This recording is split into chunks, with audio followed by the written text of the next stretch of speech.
I'm back after quite an interruption. It's been quite an experience in the last couple of months. Now I'm back in Prague. It's a city I know quite well. I've been here before, and I wanted to let you know how much it's changed, and it didn't change for the best. There are lots of tacky shops, not only souvenir shops for tourists, but shops that don't sell extraordinary products unless it's for the rich. What I don't like about Prague is the gentrification, the way it's been geared for the rich, the super wealthy. There are streets I don't recognize anymore because the boutiques are all high-end luxury brands. There is not one single family or corner shop or ordinary shop held by local people left. And it's a strange feeling. I have the feeling I've never left. I have the feeling I am still at home. But Prague has not changed for the best. And I wanted to let you know how to avoid the traps, how to keep away not only from the tourists. Mind you, there are tourists I like because they are very interested in the architecture, they are interested in the culture, they are interested in authenticity. But too many people come to Prague just to drink. Mindless drinking. They've opened too many bars and restaurants catering to that kind of people. And it's sad to see beautiful historical buildings renovated, and the ground floor is a bar with that theme. And most of the themes are not even local, not Czech, not even Central European. But there are ways to survive away from the madding crowd, and Far from the Madding Crowd is a novel by a British writer of the 19th century, Thomas Hardy, I think. Far from the Madding Crowd. And I think it was made into a movie with Nastasia Kinski. So you have to go to further away neighborhoods. You have to learn how to get lost, lose yourself. Lose yourself sometimes away from crowded streets. You have a little street, you have a passage, you have a passageway inside a building leading to another street. You have to look up, and when you look on the first floor, you look at the level of the first and second floors, you will see more motifs. You will see sculptures, you will see more decoration. You will pay attention to the decoration on top of the roofs. It's very important in Prague because a lot of the architecture is very sophisticated and no building is the same except on one street. At the junction of Dlouhá Street, the long street, there are two buildings that are yellow and painted yellow, and they're identical. And this is unusual in Prague because a lot of the houses are unique.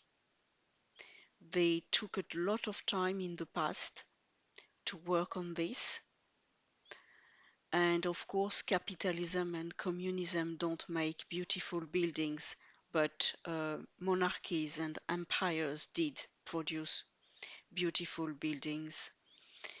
You have to, you can stay on the most known streets, but I recommend you to turn left or right and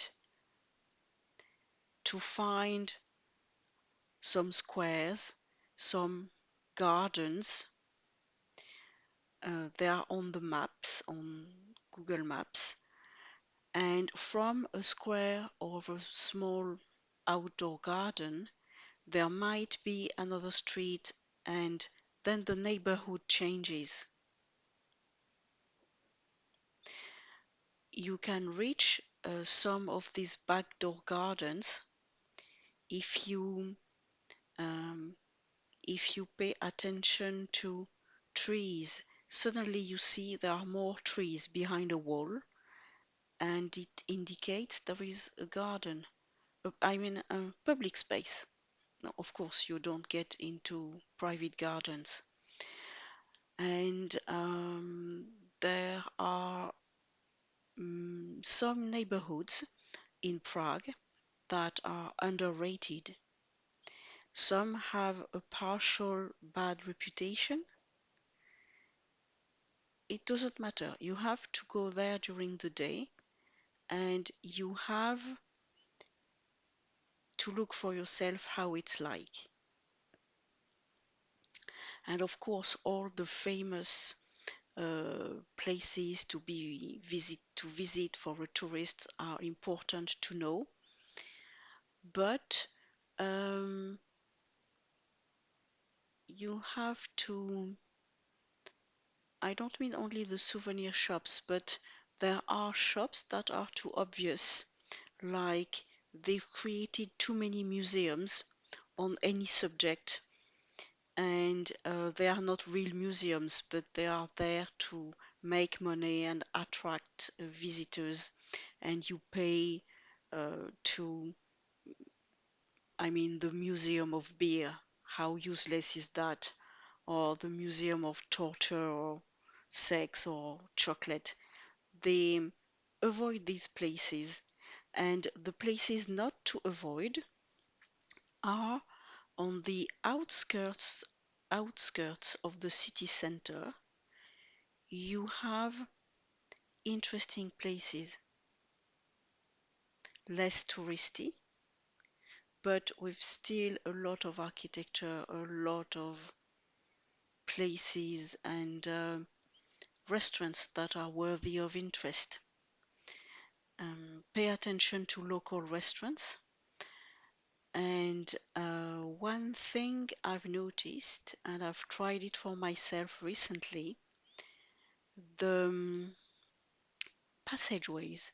You have inside the building an arch. It's open. It's like a street um, on the ground floor, leading from one street to another. It's a protected passage leading from one street to an inner courtyard, and then it's leading to another courtyard and then back to a different street.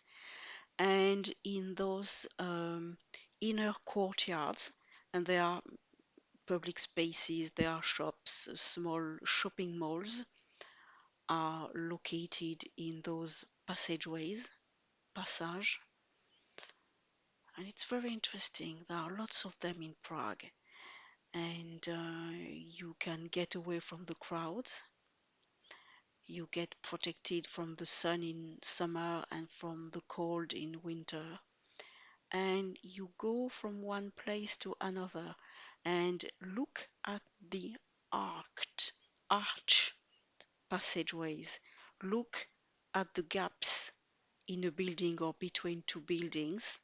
I don't mean mean little streets, but pay attention, be curious, have a look and see where it leads. And yesterday I discovered an inner courtyard. There was a restaurant It was not fashionable, not pretty at all, but on the first floor, on the external corridor, there were apartments, but the whole gallery of the first floor was in the Renaissance style, with pillars and these very refined, intricate Italian Renaissance architecture.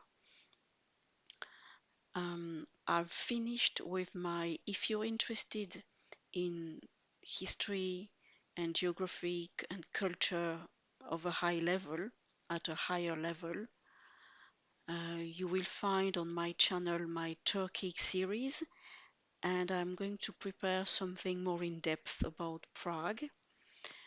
It's been quite a journey. Um, I'll see you then on my next video, and don't forget to subscribe. Bye bye.